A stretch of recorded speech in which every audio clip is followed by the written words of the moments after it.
తాకట్లో ఉన్న మీ బంగారాన్ని విడిపించి ఆ రోజు ఆన్లైన్ రేటుకి కొంటాం. Sharma gold company. Welcome to Suman TV. YCP మాజీ ఎమ్మెల్యే వల్లభనేని వంశీకి సుప్రీంకోర్టు బిగ్ షాక్ ఇచ్చింది. ఇప్పటికే వల్లభనేని వంశీ 3 నెలలకు పైగా జైల్లో ఉండి బయటకు వచ్చాడు. జైల్లో ఉన్నప్పుడు ఎన్నో అనారోగ్య సమస్యలు కూడా ఏర్పడ్డాయి. వల్లభనేని వంశీ మీద అనేక కొత్త కేసులు కూడా నమోదవుతున్నాయి. ఈపాటికే అక్రమ మైనింగ్ కేసు కూడా ఆయన మీద నమోదైంది. ఆ కేసుకు సంబంధించి హైకోర్టు ముందస్తు బెయిల్ ఇచ్చింది.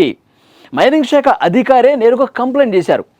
వల్లభనేని వంశీ గారు ఎమ్మెల్యేగా ఉన్నప్పుడు, వైసీపీ అధికారంలో ఉన్నప్పుడు ఇష్టారీతన మైనింగ్ చేశాడు, ఇష్టారీతన అక్కడ ఉన్న గనులను కొల్లగొట్టాడు, రాళ్ళు, రప్పలు, ఇసుక, క్వారీలు అన్నీ కూడా పూర్తిగా ధ్వంసం చేసి వందల కోట్ల రూపాయలు ఆయన వెనకేసుకున్నాడు.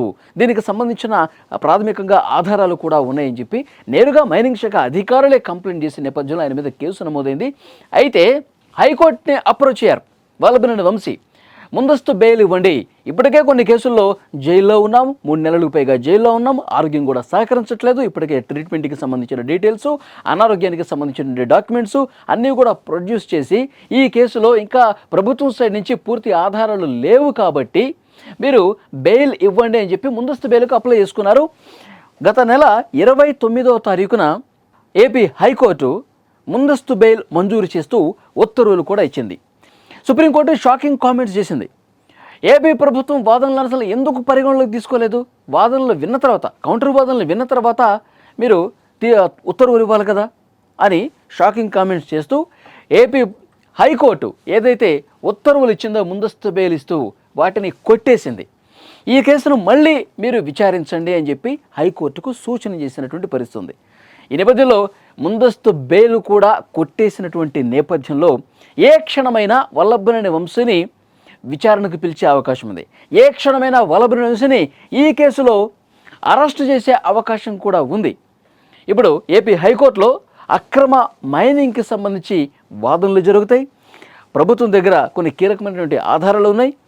గత ప్రభుత్వ హయాంలో ఈయన ఎమ్మెల్యేగా ఉన్నప్పుడు ఏ విధంగా వందల కోట్ల రూపాయలకు సంబంధించినటువంటి మైనింగ్ అక్రమంగా చేసి కొల్లగొట్టేయడానికి సంబంధించి ఆధారాలు కూడా ఉన్నాయి. కాబట్టి మళ్ళీ ఈ కేసులో ఆయన అరెస్ట్ అయ్యే అవకాశం ఉంది. ఇప్పటికే కొన్ని కేసుల్లో అరెస్ట్ అయ్యి జైల్లో ఉన్నాడు.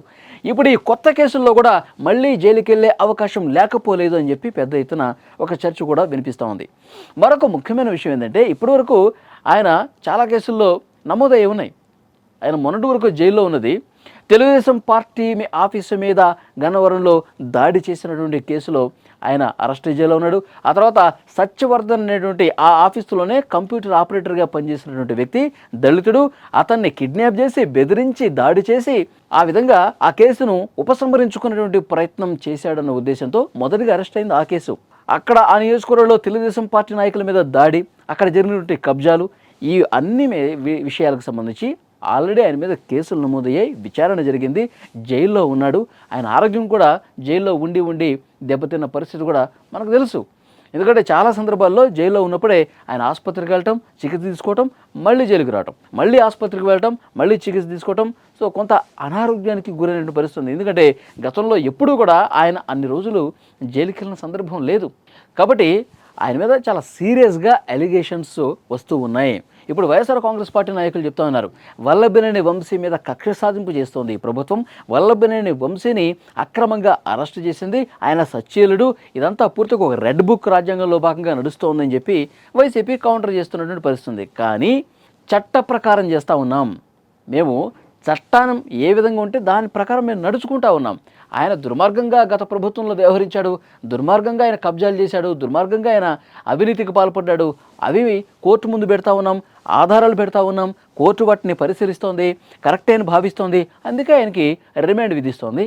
ఇందులో ఎక్కడ చట్టాన్ని అతిక్రమించాం, ఇందులో ఎక్కడ రెడ్ బుక్ అని చెప్పి కూటమి ప్రభుత్వ నాయకులు కూడా, ముఖ్యంగా తెలుగుదేశం పార్టీ నాయకులు కూడా కౌంటర్ చేస్తున్నటువంటి పరిస్థితి.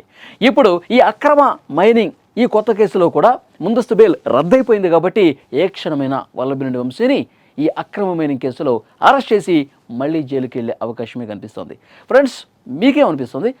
ఇది అక్రమ అరెస్టులో భాగంగా జరుగుతున్నటువంటి ప్రహసనంగా చూస్తున్నారా? వైసీపీ చెప్తున్నట్టుగా, లేదు కూటమి ప్రభుత్వం చట్ట ప్రకారమే నడుచుకుంటుందని భావిస్తున్నారా?